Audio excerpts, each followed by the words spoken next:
Welcome to Pre-Leadership 0099.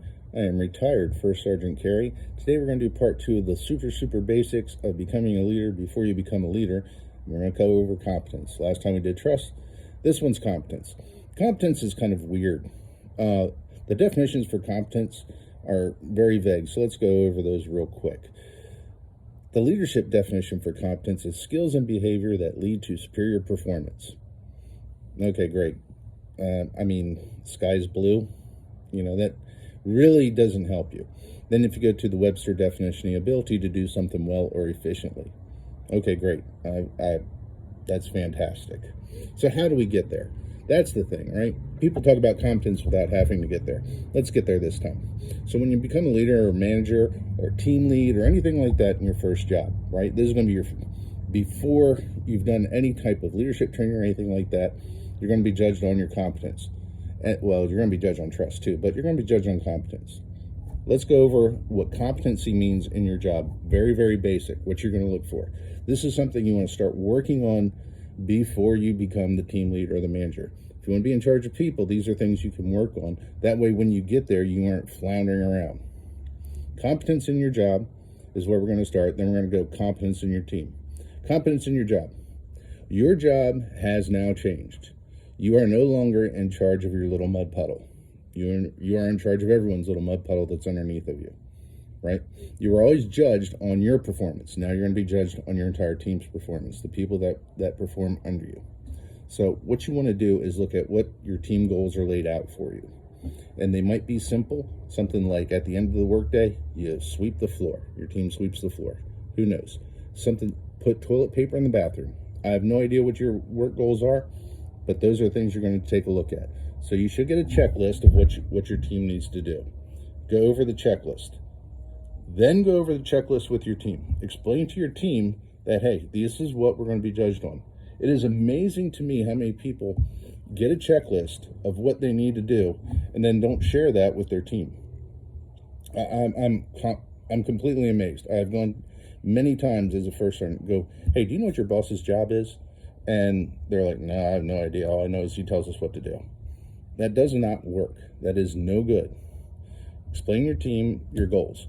Once they realize the team goals, they usually understand, and then they'll help out and jump in. The other part is now you're going to fix team problems. Beforehand, when you were by yourself, you did your job, you went home. Those days are over now. You're in charge. Not only fixing team problems that are basically at work, you're going to be fixing team problems that are not so much work related. People are going to have issues from home, from work, from their real life, and you aren't going to fix those problems, but you're going to help them manage them because you have goals you have to hit, and your team has to help you hit those goals, right? They have goals, individual goals they have to hit. They're going to be judged on those. So when they have personal problems, you figure out how to manage them, help them hit their goals to help you hit your goals, but also it shows you take a personal interest in your team.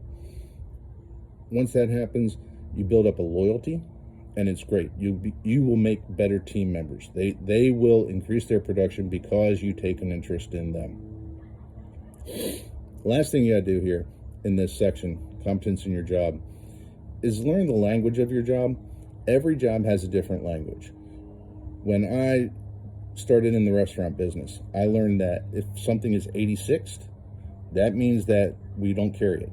We don't have it. We're out. And, I'd never heard that term before 86.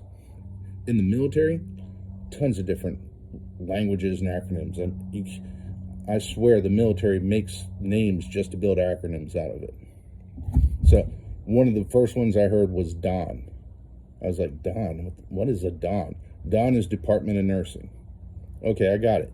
You go to the next hospital. Guess what? DON is not Department of Nursing. That's Director of Neuroscience or something like that. Who knows? Learn the language of your job. Every job has a very specific language.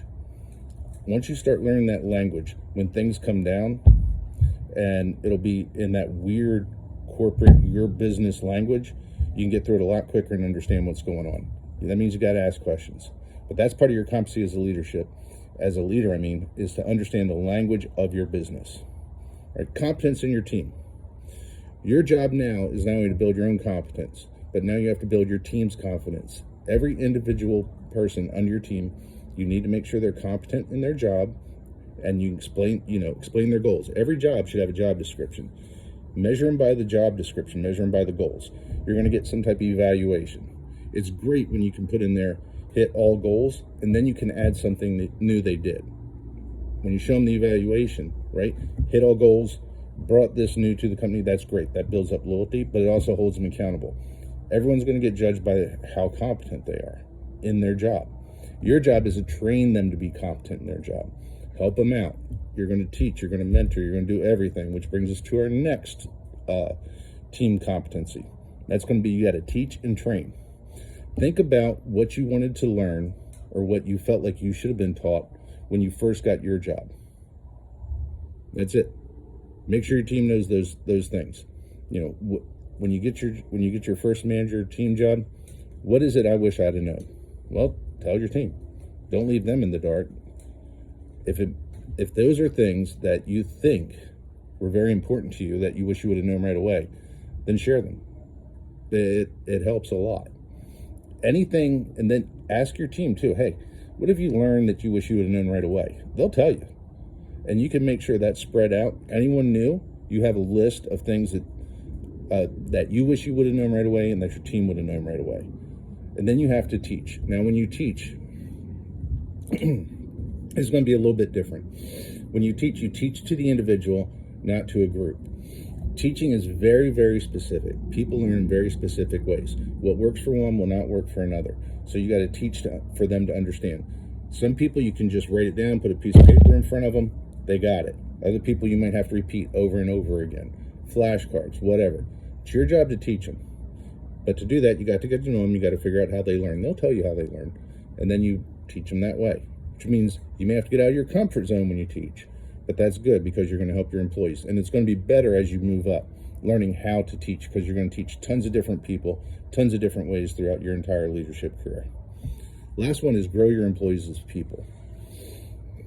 People are weird and people are great at the same time. But people all have idiosyncrasies.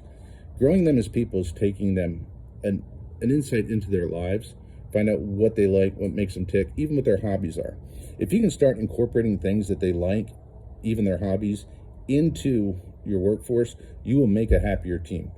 Not only that, they'll feel individually respected by you, that you maybe you don't have like super emotional feelings for them, but the fact they know that you care about how they are and how they feel and what's going on in their lives will build up a loyalty to your team. It'll increase the competency of everything that happens. There are going to be days you're going to have to ask them to stay late or even go home early. If they have that trust and loyalty with you, they understand that it's for the good. They may not like it. They may even complain. Complaining is not bad. I'm going to say it again. Complaining is not bad. As long as they're complaining to you, it is not a bad thing. We'll go over complaining eventually too. But you want to take a very personal interest in their lives. If they have some hobby, mention a way for them to use it, or mention just something simple. Hey, did you get the latest Pokemon card? I have no idea. I don't know much about Pokemon. I know their cards, but that might be enough for them to be interested, to show your interest in their lives.